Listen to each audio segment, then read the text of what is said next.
Hello, today we're going to be talking about the Schrödinger wave equation, which is a partial differential equation that describes how the wave function of a system evolves over time and predicts the probability of events or outcomes.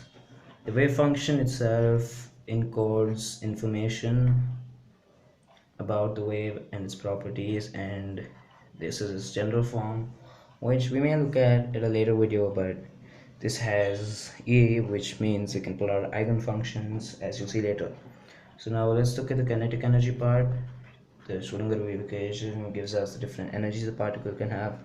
So this is nothing but p squared over 2m if you multiply and divide by m.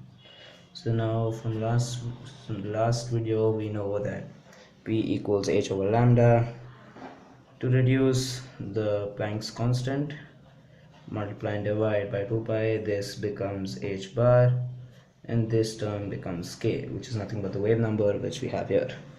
So now putting this as p, we get equals h bar squared k squared over 2m.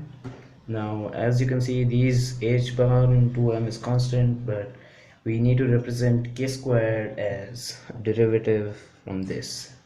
So e by ex of kx will give us ik e to the power ikx, but we need a second order derivative to put it out, so let's differentiate again.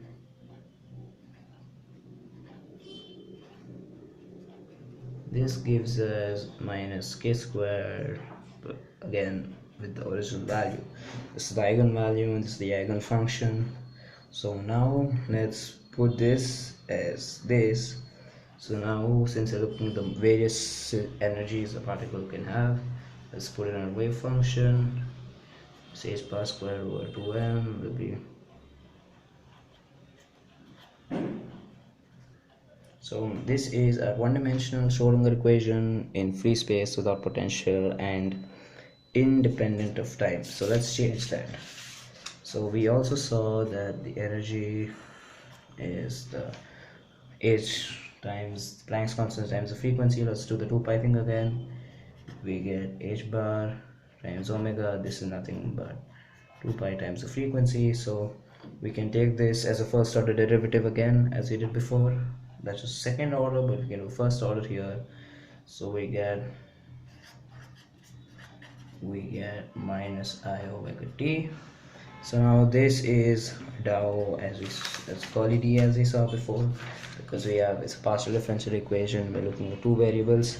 So now we have a minus I here, so let's put an I, and we now have this, and this is equivalent to the equation we derived before. So now in Cartesian coordinates, 3 dimensions are orthogonal, which means they are independent of each other. So we can just add up the values separately.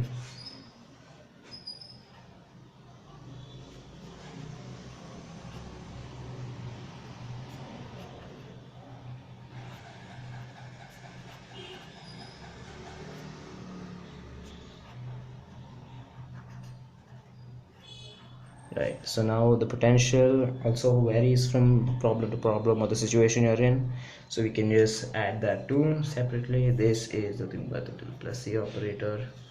So now adding the potential, which is nothing but potential in its different coordinates. So we now have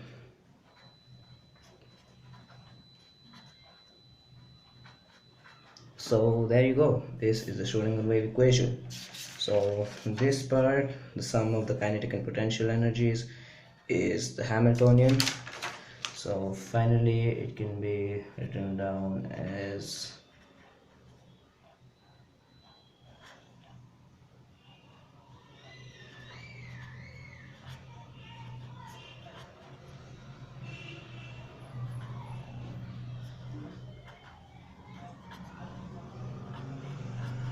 there you go. And thanks for watching and have a great day.